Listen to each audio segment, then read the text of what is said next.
Hər kəsi salamlayırıq. Sağlam Radiodan, Sağlam Təhsildən əziz dinləyicilərimiz, sabahınız xeyirli olsun.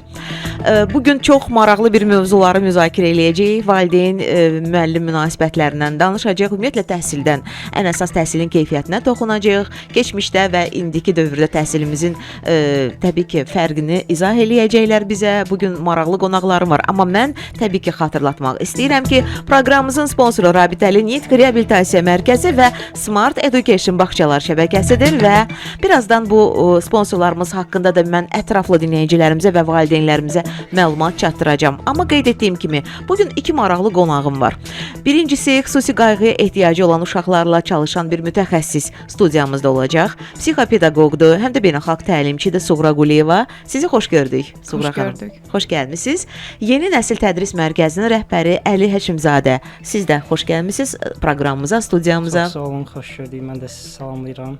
Eyni zamanda izləyiciləri salamlayıram və ümid edirəm ki, bugünkü söhbətimiz hər kəs üçün həm maraqlı, həm də faydalı olar. Mən də belə düşünürəm. Ümumiyyətlə təhsillə bağlı bütün söhbətlərimizdə həqiqətən hər dəfə yeni bir layihələr bəzən burada atılır, həqiqətən elə olur. Dinləyicilərimizin maraqlı sualları gəlir və təbii ki, qonaqlarımıza bunlar ünvanlanır və əsas etibarilə biz nəyə ümid edirik ki, təhsilimizdə yeni nəsə bir metodlar inkişaf eləsin və bu da təbii ki, həm uşaqların inkişafına, həm də təbii ki, valideynlərin də özlərini inkişaf etdirmələrinə bir növ kömək edir. Elə istəyərəm sizlə başlayım. Bir halda müəllim, şagird və müəllim valideyn münasibətindən danışacağıq. Suğra xanım, neçə ildir artıq bu sahədəsiz? İlk öncə özümü təqdim edim. Mən Suğra Quliyeva, psixopedaqoq. 10 ildən artıq çoxdur ki, bu sahədə çalışıram, amma xüsusi qayğıya ehtiyacı olan uşaqlarla son 3-4 il arası deyək ki, bu sahədəyəm artıq və kifayət qədər də uşaqla çalışmışam və eyni zamanda da valideynlərə dəstək olmağa çalışıram və bununla bağlı kiçik valideyn klubu yaratmışam ki, eyni zamanda orada valideynləri maarifləndirim və uşaqlara da dəstək olmağa təşviq edək. Necə düşünürdünüz? Yəni ehtiyac var idi buna, boşluq mu var idi? İstədiniz ki, bu yöndə də kömək edəsiniz. Uşaqlarla işlədikcə baxdım ki, ailələrə toxunmasaq, uşaqları və ya da şagirdləri irəli aparmaq çətindir. Bu səbəbdən də valideynlərin fikirlərini öyrəndikcə baxdım ki, burada bir boşluq var və bununla bağlı artıq seminarlar, layihələr irəli sürməyə çalışdım və son olaraq valideyn klubu yaratdım. Ödənişsiz şəkildə onlayn seminarlar, canlı seminarlar təşkil etdim və burada məqsəd sırf valideynləri maarifləndirməkdir. Yəni uşaq-valideyn münasibəti, təhsillə bağlı olan problemləri ortaya gətirərək valideynləri daha çox maarifləndirməyə çalışırıq. Məncə dinləyicilərimizə demək lazımdır ətraflı şəkildə ki, xüsusi qayğıya ehtiyacı olan uşaqlar dedikdə Suğra xanım nəyi nəzərdə tutacaq və kimlər bu kateqoriyaya aiddir? Kimlərlə işləyirsiniz? Xüsusi qayğıya ehtiyacı olan uşaqlar dedikdə, yəni xüsusi diqqət yetirilməli uşaqlar deyək. Burada autizm spektr pozuntusu, Down, diqqət əksikliyi, hiperaktiv pozuntu deyə bilərik, nitq pozuntuları, daha çox ləngimə, yəni bu simptomlardan əziyyət çəkən uşaqlarla çalışırıq. Çünki bu uşaqların xüsusi qayğıya ehtiyacı var və elə uşaqlar var ki, nitqində problem var və yaxud da davranışlarında problem var və biz onlara xüsusi yanaşaraq o problemlərin üzərindən gedərək onları təhsilə yönləndiririk.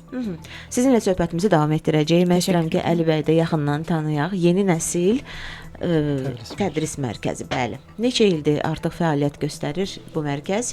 Mən Əli Həşimzadə, Yeni Nəsil Tədris Mərkəzinin direktoruyam. Artıq 3 ildir ki, kursumuz fəaliyyət göstərir. Və kursumuzda məktəbə qədər ibtidai sinif, təkmilləşdirmə, abituriyent, psixologiya və loqoped üzrə fəaliyyət göstərir. Yəni bu qədər. Demək, sizdə də hardasa xüsusi qayğıya ehtiyacı olan uşaqlar tədris alırlar və siz də onlara kömək edirsiniz, psixoloqların sayəsində onlara yardım edirsiniz. Deməli, amma ən əsas diqqətiniz, mən belə başa düşdüm, təhsilə yönəlib. Sizcə təhsilin bu əvvəlki və indiki halı arasında çoxmu fərq var? Əli bəy, necə düşünürsünüz? Əslində təhsil elə dərin bir mövzudur ki, yəni elə indi də, keçmişdə də bu haqda nə qədər danışsaq, faydalarından bizə verdiyi dəyərdən nə qədər danışsaq çox az olar və təhsil sadəcə hazırda biliyin ötürülməsi kimi baxılır, ancaq təhsilə biz düşüncənin formalaşması kimi baxış açımızın genişlənməsi, ola bilər təfəkkürümüzün inkişaf etməsi və həyatı şüurlu olaraq yaşamağımız üçün önəmli faktordur təhsil. Bundan əlavə biz təhsilə istiqamət verici kimi baxmalıyıq, həyatımıza yol göstərən bir işıqdır. Ancaq bəzi adamlar elə bilir ki, təhsil necə gəldi sadəcə təhsil almaqdan ibarətdir. Plansız, istiqamətsiz təhsil alırlar. Bizim isə məqsədimiz insanlara planlı və istiqamətli təhsil verməkdir. Çünki biz əgər planımız, bir istiqamətimiz olmazsa, nə qədər sürətlə irələsək belə gedib bir hədəfə çata bilmərik. Təhsil də bu cürdür və biz təhsildə də planlı olmalıyıq, yəni səliqəli bir iş görməliyik. Nə nəzərdə tutursunuz bu planlı tədrisdə? Yəni ümumiyyətlə bu düzgün qurulmuş təhsil sisteminiz var da, bildiyim qədərilə onun üzərində siz çalışırsınız. Nədir bu? Təhsil biz keçmişdən də danışası olsaq görərik ki, hətta böyük dövlətlərin liderləri olsun, filosoflar olsun, alimlər olsun, nə qədər dəyər veriblər, əhəmiyyət veriblər və hər zaman təhsili ən güclü silah olaraq görüblər. Məsələ də burasındadır ki, silah o zaman sənə fayda verə bilər ki, ondan düzgün və yerində istifadə edəsən. Əks halda o sənə zərər yetirə bilər. Sistemli təhsilin də bu önəmi var ki, biz o silahı düzgün istifadə etməliyik. Yəni istifadə etməkdə bizə kömək olur. Bundan əlavə təhsilin faydasından danışsaq, hətta dinimizdə belə elmə nə qədər önəm verilir. Bunun da göstəricisi olaraq baxa bilərik ki, Quranda da ilk nazil olan ayə ox əmr olmuşdur. Bundan əlavə sizə mən bir statistik nəticə deyim ki, hansı ki çox gözəl bir nəticədir. Peyğəmbər 7-ci əsrdə risalətə başlamazdan əvvəl Ərəbistan yarımadasında cəmi 17 nəfər oxuyub yazmağı bacarırdı. Ancaq bir əsr sonra artıq ərəb dili dünya üzrə ən çox istifadə olunan, elmi biliklərin ən çox ötürüldüyü dilə çevrildi. Bu isə təhsilin cəmiyyətdə nə qədər faydalı olduğunun göstəricisidir. Hətta təlimlərə baxarıqsa bu heyvanlar üçün də nə qədər önəmli olduğunu görərik. Misal, itlər, öyrədilmiş, təlim almış itlər var ki, çox insanlara yol göstərir, hərbidə istifadə olunur. Bundan əlavə göyərçinlər var ki, keçmiş zamanlardan yüzlərlə kilometr yolu bir poçtalyon rolman yolu daşıyırdılar. Bu isə heç bir naviqasiya proqramı olmadan həyata keçirildi. Bu isə təlimin nə qədər önəmli olduğunun göstəricisidir. Təbii ki, istənilən halda tədris, təlim, elm hər zaman insanın köməyinə çatır. Elədir ki, istənilən yaşda. Həqiqətən istənilən yer. Ona görə heç vaxt gec deyil. Heç vaxt gec deyil deyirlər. Amma indi bu sistemlə bağlı hansı ki danışdınız, hazırki bu sistemlə bağlı, mən bilən onun müsbət və mənfi tərəfləri də, yəni mənfi tərəfsiz olmur. Baxın, nə dərəcədə indi müasir vəziyyətimiz üçün daha realdır qurduğunuz bu təhsil sistemi. Biz əslində bunu bilmək üçün birinci keçmişə nəzər salmalıyıq.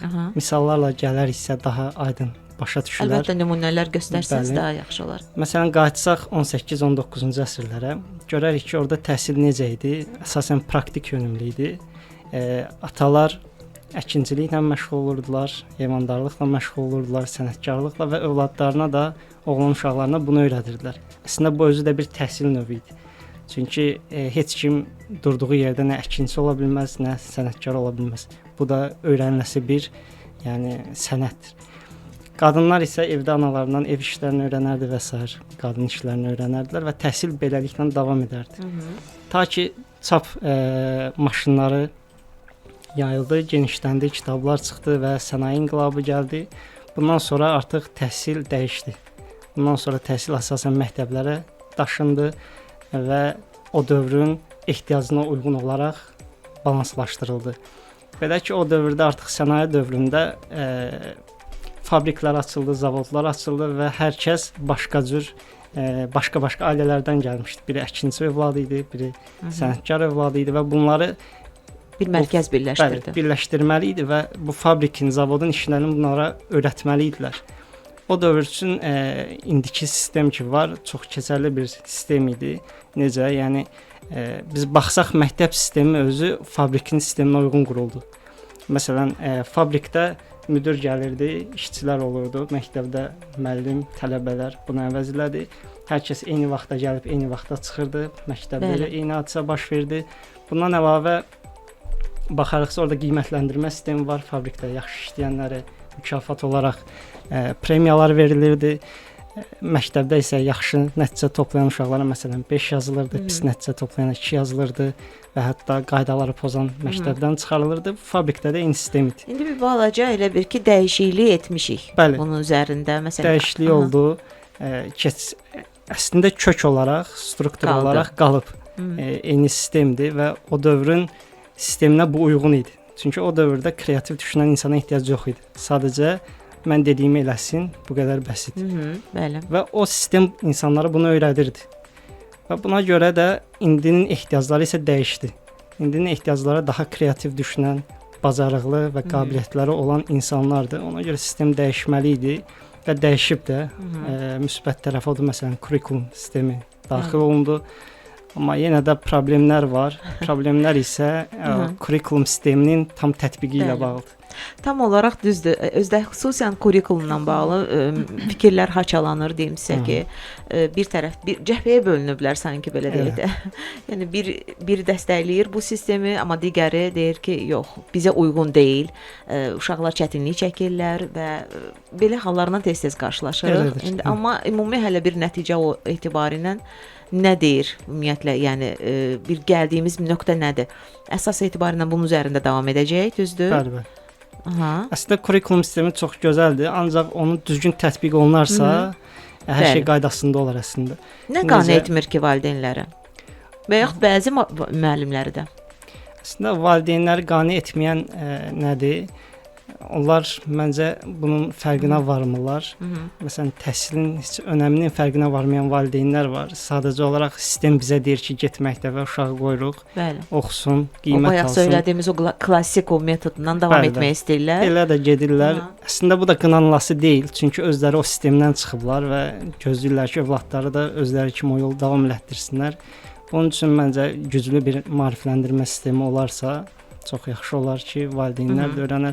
Hətta müəllimlərin də problemi var ki, müəllimlər özü bu sistemdə təhsil alıblar və indidən sonra bu sistemə adaptasiya olma problemləri yaşanır.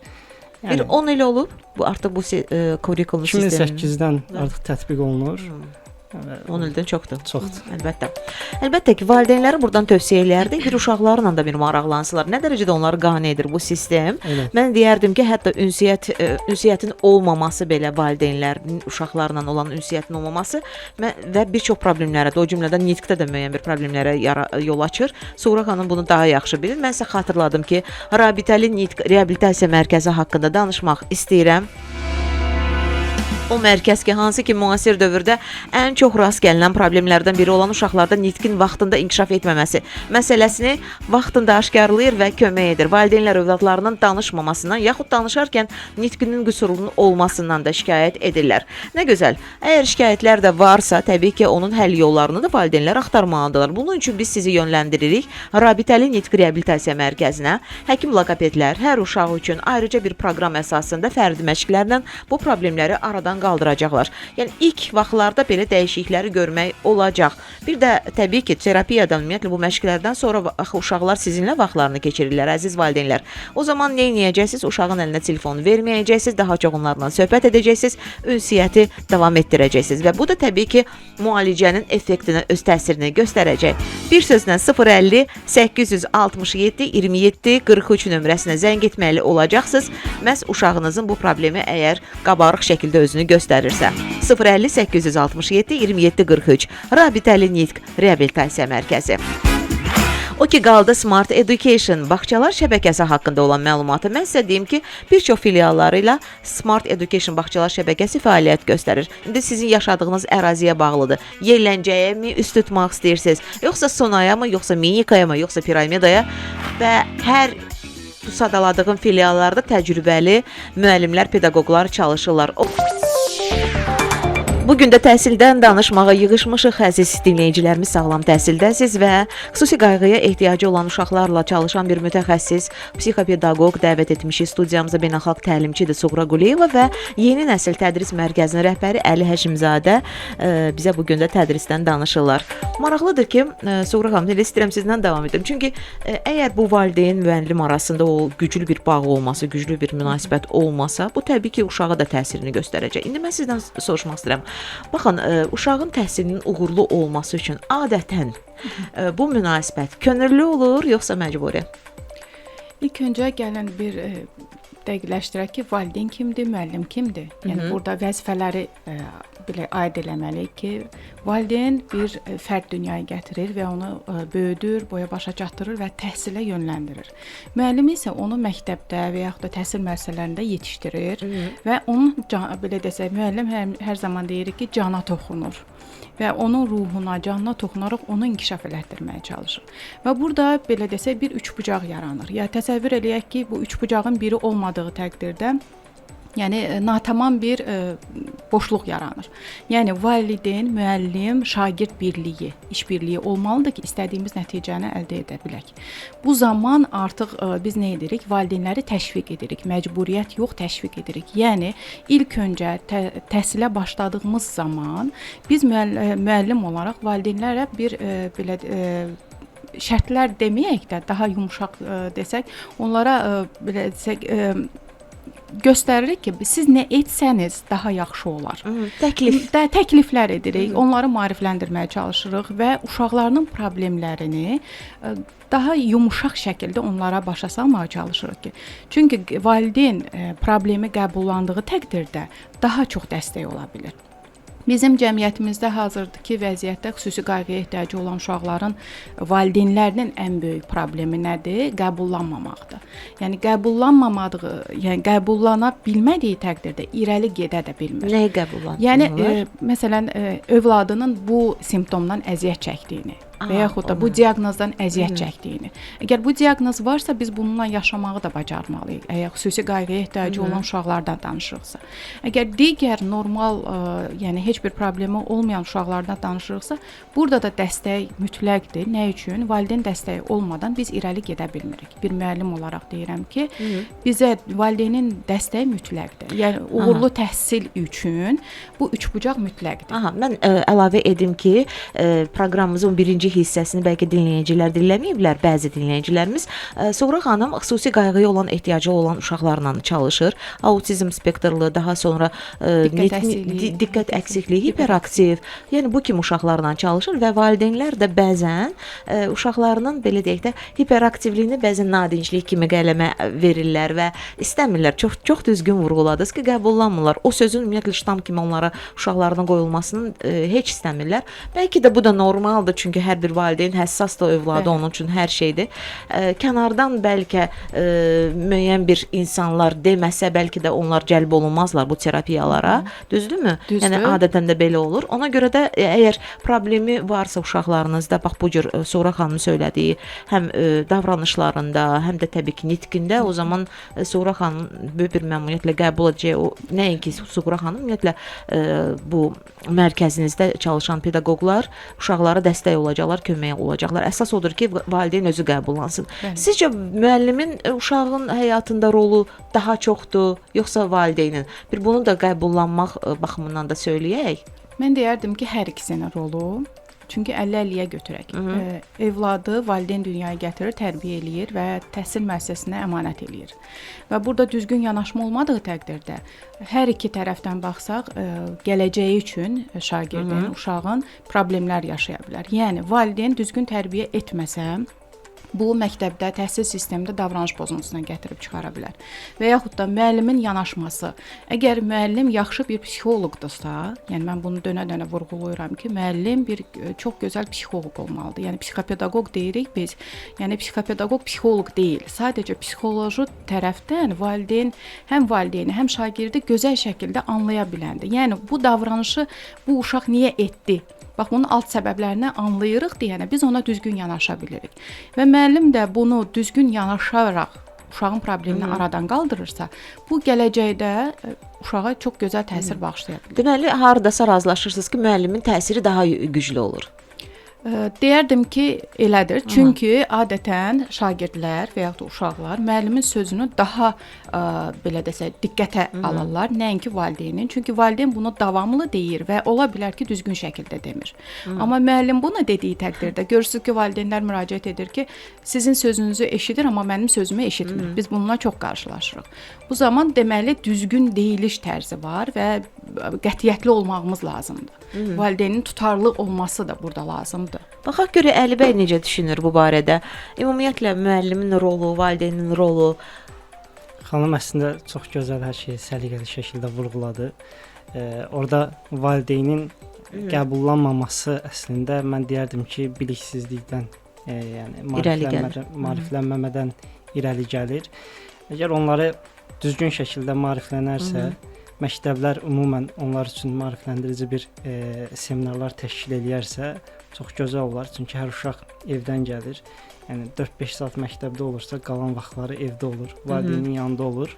Mən düşünərdim ki, hətta müəllimdən çox valideynin rolu var burada.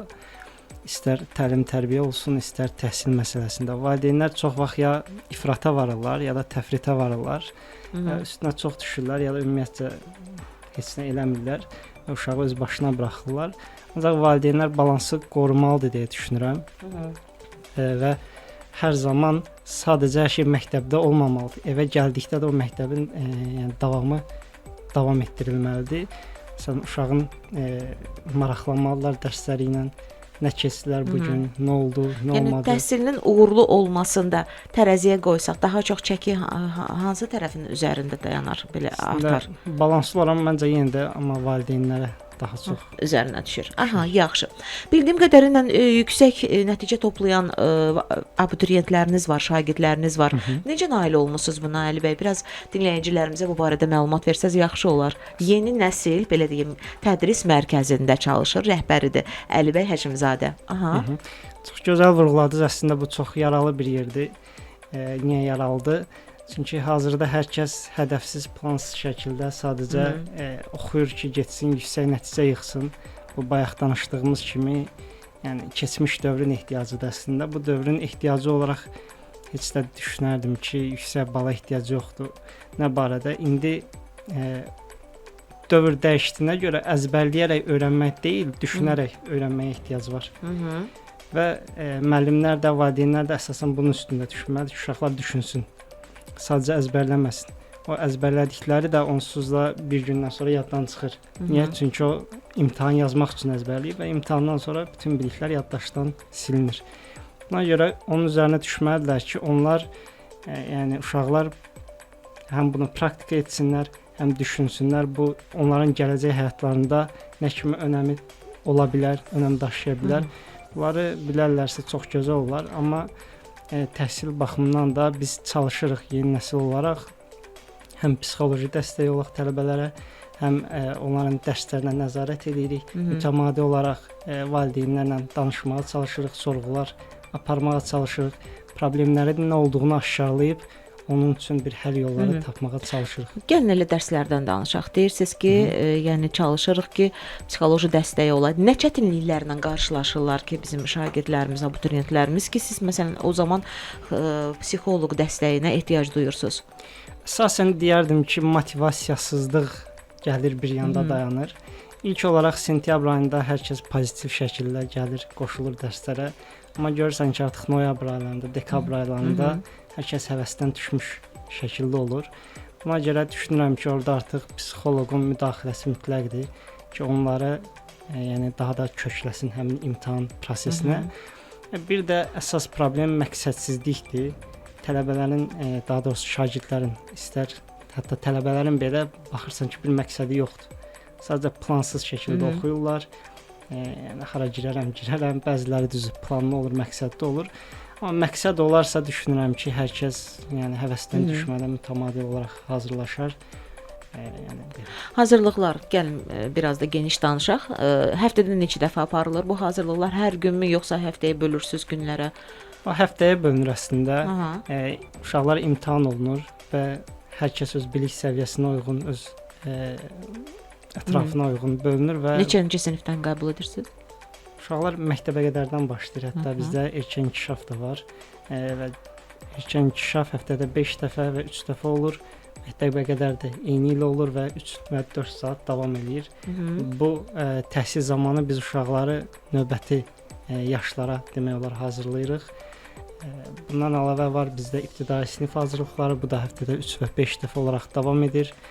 Təkmilləşdirmə hazırlıqları və abituriyent hazırlıqları isə qruplara görə dəyişir. Bəzən 2 dəfə olur, bəzən 3 dəfə olur. Abituriyent qəbulu neçənci sinifdən başlayır? 9 yoxsa elə ondan? Yəni olur 9-dan da gələn olur, ondan da hətta 11-dən də gələn olur. O da qəbul olunur. Necə nəticələriniz ümumiyyətlə? Mən bayaq xüsusi vurğuladım, amma istəyirəm sizin öz dilinizdən də eşidim. Əslində keçən ildən etibarən bizdə 11-dən daha çox 9-lar olub. 9-ların da demək olar çoxsunun nəticəsi yaxşı oldu. Hətta 200 bal keçdilər, 300 bal üzərindən. Və məncə düşünürəm ki, yaxşı nəticədir. Ancaq biz yenə dayanmırıq, çalışırıq hər şey daha mükəmməl olsun. Sırf dövlət universitetlərini hazırlayırsınız, Həm yoxsa dövlət universitetləri var, həm liseylər var. Hər-birinə hazırlıq. Aydın, təşəkkür edirik. Təbii ki, söhbətimizi davam etdirəcəyik sizlə. Mən xatırladıram ki, Yeni Nəsil Tədris Mərkəzinin rəhbəri də Əli Həşimzadə studiyamızda. Əlaqə saxlamaq üçün nömrə bir dənə deyə bilərsiniz. 070 434 55 66. Təkrar edin. 070 434 55 66. Bax belə. Əgər valideynlər hal-hazırda bu nömrəni dinlədilərsə, eşitdilərsə, qeyd etsinlər kontaktlarına və Əli bəylə əlaqə saxlayıb danışa bilərlər uşaqları ilə bağlı. Mən isə istəyirəm Suğra xanıma bir neçə sualla müraciət edeyim. Hələ ki müəllim və şagird arasında olan bu bağdan və yaxud valideyn arasında bu üçlü bağdan da biraz danışaq. Necə düşünürsünüz? Bəzən valideynlər məktəbdən, müəllimlər isə ailədən daha çox şey elə bir ki gözləyirlər. Yəni burada əsas məsuliyyət necə düşünürsünüz? Hansının üzərinə düşür? Mən deyərdim ən çox valideynin üzərinə düşür. Çünki təbliğatı valideyn aparır. Mən nümunə olaraq Hacı Zeynalabdin Tağıyevi götürmək istərdim. Hacı Zeynalabdin Tağıyevin Tağıyev olmasının təşviq edən onun ailəsi olub, ona əməksevərliyi təşviq edib. Yəni dünya məşhurlarına baxsaq, dahilərinə baxsaq, hamısının təməlində valideyndir. Yəni valideynlərin dəstəyi ilə onlar bu səviyyəyə gəlib çatıblar. Yəni ona görə düşünürəm ki, hər şeyin təməli valideyndir və ailədir. Yəni ailə buna uşağı təşviq eləsə, aşılasa və yaxud da yeni vərdişlər qazandırmağa çalışsa, bu uşağın həyatına mütləq şəkildə təsir edəcək. Yaxşı, Suğra xanım, bəs valideynlərin etdikləri bəzən səhvlər olurmu? Təəssüflər olsun ki, olur. Mən bununla çox qarşılaşıram və bu səbəbdən də qeyd etdiyim kimi bu boşluqları gördüyümə görə mən bir kiçik valideyn klubu yaratdım ki, orada dayanmadan həm psixoloji, həm loqopedik, həm ümumi, yəni çalışıram ki, valideynlər daha çox maariflənsin. Ən çox nədə boşluq var? Telefon, yəni bizim ən yaralı yerimizdir ki, uşaqların nitq ləngiməsinə gətirib çıxartdığı, virtual autizmə qədər gətirib çıxarda bildiyi bir telefonla üzbəyüzük. Yəni belə desək, valideynlər düşünür ki, mənim evladıma ən son model telefon alıb verdim, iş bitdi və yaxud da istədiyinə nail oldu və yaxud da mən ona verdimsə göstəriş olaraq məktəblərdə və yaxud da çevrəsində özünü göstərdi. Mənim də var, digərinin varsa məndə də var. Bəzən bunu valideynlər nəyinsə qarşılığında edirlər, xəbəriniz var. Yəni bəli, belə bir şeylə. Bunu etsən, yəni hədiyyə olaraq sənə bunu verəcəm. Yəni düzdürmü bu? Əslində çox səhv davranışdır.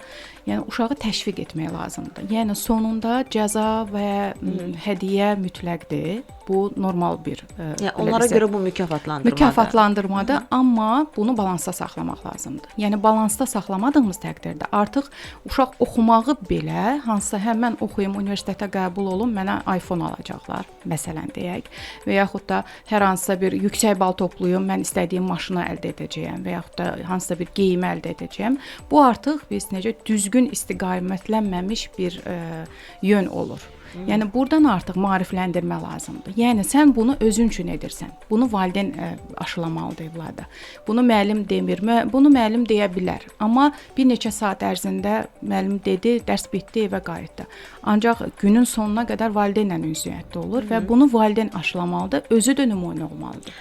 Bu seminarlara valideynlər necə qoşula bilərlər? Məsələn, dediniz ki, belə valideynlər mütəmadi olaraq görüşürük, seminarlar təşkil edirik. Bu həm onlayn şəkildə təşkil olunur, həm də oflayn şəklində təşkil olunur. Valideyn klubu var. Ora yəni nömrəyə qeydiyyatdan keçərək kluba üzv ola bilərlər. Deyə bilərsiniz nömrəni. 055 213 52 18. Deyirsiz ki, öyrənəcəkləri çox şey var. Çox şey özləri də gələcəklər, görəcəklər. Bəli, sonda sertifikat da verilir. Yəni ən azından iştiraka görə. Və biz çalışırıq ki, çox yaxşı mütəxəssislər dəvət edək. Qeyd edim ki, bu ödənişsiz olur. Amma maarifləndirmək yönündə biz əlimizdən gələni edirik. Aydındır. Sağlam təhsil. Biz sizə hər şeyi öyrədəcəyik. Yeri gəlmişkən müəllimlər təyin edirlər World Career Peşə Mərkəzi bəzi evlərə. Təbii ki, uşağınıza da məktəbə qədər hazırlıqda və ümumiyyətlə sizin əziz xanımlar xarici dilin öyrədilməsində yardım edəcəklər. Korporativ şəkildə belə adlandıraq, xarici dillərin öyrədilməsidir bu və bundan əlavə iş yerinə də müəllimlər təyin edirlər. Eyni zamanda rus, ingilis, alman, koreya, çin dillərini də məhz işçilərə həmin iş yerindəcə öyrədəcəklər. Amma o ki, heç bir vaxtı yoxdur hər hansı bir insanın hal-hazırda bizə qulaq asan dinləyicilərimizin, o zaman onlar üçün qrafik tərtib edirlər. Axşam saat 9 olsun, 10 olsun, onlar deyəcəklər ki, bizim üçün heç bir problem yoxdur. Yetər ki, siz onlayn şəkildə qoşulun.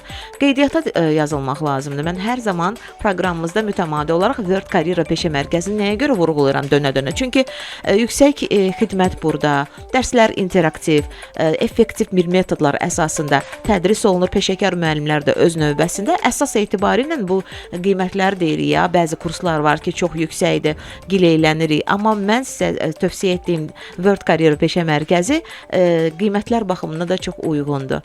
İnanmırsınızsa, zəng eləyin WhatsApp nömrəsi, daha doğrusu WhatsApp nömrəsini yazın 055 674 72 30. Dərhal da birinci cümləniz bu olsun ki, radiodan dinləyib yazırıq. 055 674 72 30. Düşünün ki, elə həmin andaca sizə endirim tətbiq olunacaq. Və davam edirik söhbətimizə. Bir daha xatırladıram, qonaqlarımız var bugün sağlam təhsildə xüsusi qayğıya ehtiyacı olan uşaqlarla çalışan mütəxəssis, psixopedaqoq, beynəlxalq təlimçi Suğra Quliyeva və Yeni Nəsil Tədris Mərkəzinin rəhbəri Əli Həşimzadə. Valideynlərinin övladlarının təhsilinə daha aktiv qoşulması üçün Əli bəy, siz nə edirsiniz? Baxın, seminarları Suğra xanım dedi ki, təşkil edirik. Bəs siz nə edirsiniz? Çox gözəl vurğuladı əslində. Seminarlar məsələsi bizdə də daimi olaraq keçirilir. Və bunlar əsasən psixoloji, hətta loqopedik problemləri olan uşaqlar üçün də həyata keçirilir. Bundan əlavə əslində bəzi valideynlər var ki, buna ümumən məsuliyyətsiz yanaşır, heç gəlməyənlər də olur. Buna görə problem yenə də valideynin özündə yaranır ki, bu da evdə öz övladına onu öyrədə bilməməsinə səbəb olacaq. Əslində qoşulmalara çox əla olar. Biz özümüz də ona qoşuluruq, çalışırıq, qulaq asaq, bundan bir nəticələr çıxardaq. Valideynlər də yenə əvvəldə vurğuladı xanım, kişilikləşdirici bəzən valideynlər mükafatlar qoysa çox gözəl olar uşaqlar üçün. Ancaq bu da bir yerə qədər olmalıdır. Niyə? Çünki bayaq danışdığımız kimi bu uşaqları sanki buna görə oxuyurmuş kimi olacaq.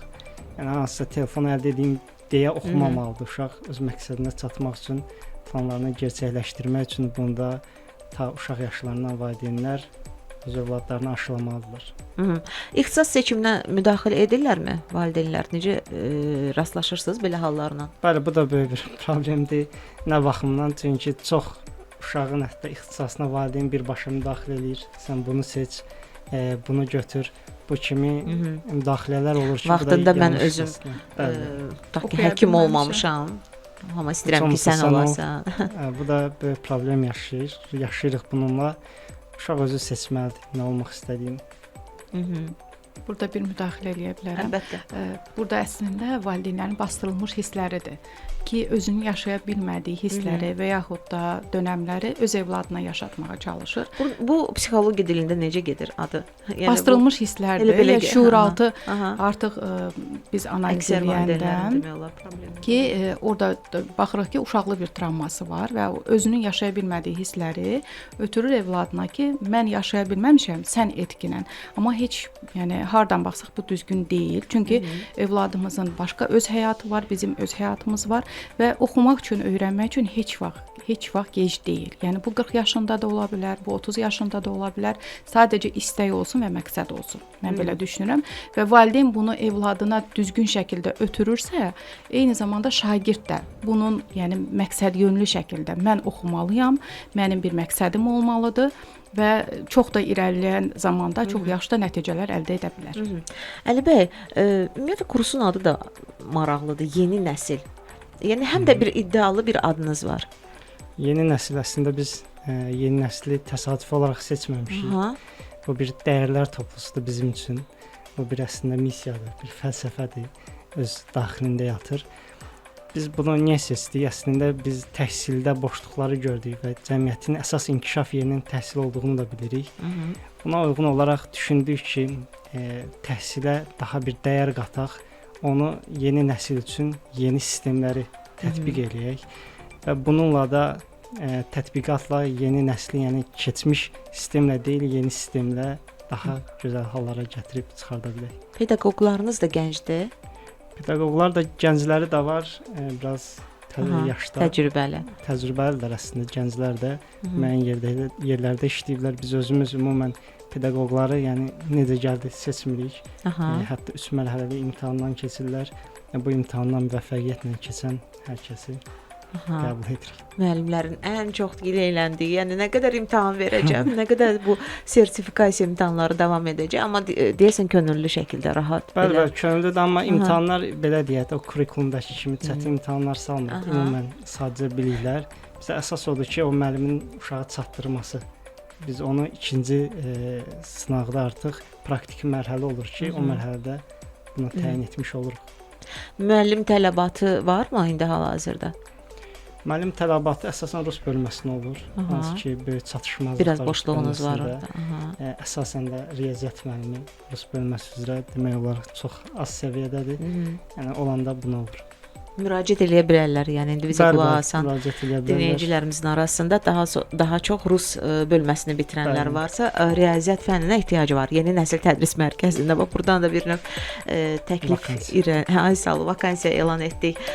Reklamlar olacaq sırada, əziz dinləyicilərimiz. Reklamdan sonra Yeni Nəsil Tədris Mərkəzi həm də eyni zamanda psixopedaqoq Sura xanım Quliyeva ilə bir başqa sualımız da olacaq, onlara ünvanlanacaq. Odur ki, reklamlardan sonraki bölümü xüsusi diqqətlə dinləyin.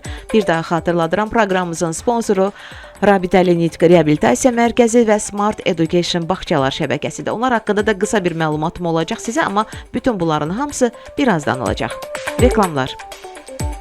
Bu arada xatırladım ki, Smart Education bağçalar şəbəkəsinə müraciət edə bilərsiniz. Əgər təbii ki, düşünürsünüzsə ki, uşağınız artıq bağça yaşına çatıb və tez bir zamanda onun inkişafı üçün təbii ki, sizə yardım edəcəklər. Fiziki və mənəvi inkişafı üçün təbii ki, xidmətlər göstəriləcək və təhsildə, qayğı da, əyləncə də demək olar ki, bir arada olacaq. Amma Smart Education bağçalar şəbəkəsində bir şeyə də bəyənirəm ki, baxın, həftə sonu artıq 6 bazar işləyən xanımlar varsa, valideynlər varsa, uşaqlarını bəzən çox çətinlik çəkirlər ki, kimsə yanında qoyacaq, hardasa, kimdənsə xahiş edirlər bunu, amma Smart Education bağçalar şəbəkəsində deyim sizə ki, əgər müraciət etsəniz, bax bu üstünlüyü də mütləq şəkildə vurğulayıram. Ona görə ki, hətta həftə sonu 6-cı günlər belə, şənbə günləri belə uşağınız, yəni xüsusi dayənin dəstəyi altında, dayənin köməkliyi ilə orada müəyyən bir təbii ki, həm hazırlıqlar keçə biləcək, həm də təbii ki, müəyyən diqqət ona göstəriləcək. Narahat olmayın.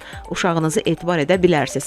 050 988 30 62. Bundan əlavə məktəbə artıq üst tutan şagirdlər də var ki, Smart Education bağçalar şəbəkəsi onlara da yardım əlini uzadır. Dərs prosesini, ümumiyyətlə dərs hazırlıqlarını onlara dərslərini yaxşı hazırlamaqda kömək edir və bütün bunların hamısını həyata keçirir. Uşağınızın, yəni əlavə dərsləri ilə məşğul olmağa əziz valideynlər ehtiyac duymayacaqsınız. Daha sonra Rabitəli Nitq Reabilitasiya Mərkəzi də nitq qüsurlarının aradan qaldırılmasını deyir ki, mən öz xidmətlərimi göstərirəm bütün valideynlərə. Yetər ki, onlar müraciət etsinlər və uşağınızın nitq ləngiməsi varsa, autizm sindromu ilə uşağınız artıq bir qarşı-qarşıya qalıbsa, davranışına, ümumiyyətlə nəzarətinizə, ünsiyyətinizə xüsusi bir ehtiyacı varsa həmin uşağın, o zaman siz təbii ki, əziz valideynlər mütləq şəkildə buna diqqət etməlisiniz. Demək ki, sizin üzərinizə böyük bir məsuliyyət düşür. Uşağınızın inkişafı ilə bağlı, uşağınızın bu problemlərdən azad olması ilə bağlı. 050 867 27 43 nömrəsi də məhz Rabitəli Nitq Reabilitasiya Mərkəzinin əlaqə nömrəsidir. Və bugünkü qonaqlarımıza da son suallarımı verim. Bugünkü proqramımızda inşallah gözləyirik sizi yenə də təbii ki proqramlarımızda. Əli bəy, siz tələbələrə xüsusi bir mesaj ötürə bilərsiniz son dəqiqələrində proqramımızın. Nəyi demək istəyərdiniz məsələn buradan? Tələbələrə son olaraq deyərdim ki, bəlkə də tələbə adını qazanıblar. Onlara təbrik edirəm. Bu gündən etibarən də artıq növbəti semestr dərslərə başlayır. İlk öncə planlarını qursunlar. Hər zaman məqsədləri olsun. Nə isə üçün yaşasınlar. Əks halda həyat onlar üçün çox maraqsız olacaq. Və bu nə isə üçün yaşadıkları şey isə planlı şəkildə yaşasınlar ki, məqsədlərinə çata bilsinlər və həyatda nə üçün yaşadıklarını bilsinlər. Yəni bu qədər. Suğra xanımın valideynlərə deyəcəkləri var. Mən kiçik bir nümunə yenə gətirərək bir çağırış etmək istərdim əslində bütün valideynlərə ki, biz dəstək olsaq biz nələrə qadir ola bilərik, yəni qadirik əslində valideyn olaraq. Yəni Messi futbolçunu hamı yəqin ki tanıyır. Onun hormon çatışmamazlığı, böyümə hormon çatışmamazlığı var idi və ailəsinin bunu müalicə etməyə heç bir maddi yəni gücü yox idi. Amma onlar nə etdilər və gördülər ki, övladları futbolu daha yaxşı oynayır və onu o istiqamətə yönləndirdilər və Messi indi tanınmış bir futbolçudur. Və çox gözəl də gəlir sahibidir. Mən deyərdim ki, valideynlər öz evladlarına oxumaqla yanaşı digər bacarıqlarını da kəşf etməyə çalışsınlar. Yəni bir uşaq oxumaya bilər. Bu faktor deyil, amma ola bilər ki, gözəl rəssamdır, gözəl tikiş tikə bilir və yaxud da gözəl bacarıqları var. Bunu kəşf etməyə çalışsınlar. Deyirsiniz mükəmməl, yəni öz peşəsinin mükəmməli olsun, mükəmməl olmağa, ən azından valideynlər mükəmməl olmağa çalışmasınlar. Mən buradan çağırış etmək istərdim ki, ən azından uşaqlarını yaxşı tanısınlar və onların istedadlarını üzə çıxartsınlar. Çox gözəl bir mesaj idi məncə də. Ümumiyyətlə uşaqlarının uğurlarının yanında olsunlar. Bu kiçik uğurlar da ola bilər, böyük uğurlar da ola bilər, amma o valideyn əsl valideyndir ki, hansı ki o kiçik uğurlarla uşağının yanında da ona dəstək olur. Mən hər birinizə təşəkkür edirəm. Bu maraqlı veriliş üçün, proqram üçün. Çox maraqlı idi sizlə danışmaq. Sadəcə vaxt baxımından davam edə bilmirik. İnşallah sizi yenə də gözləyirik burada. Uğurlar işinizdə də. Sağ olun. Sağlam təhsil işini başa çatdırdı. Mən sonda Başkəndə də təşəkkürümü bildirirəm.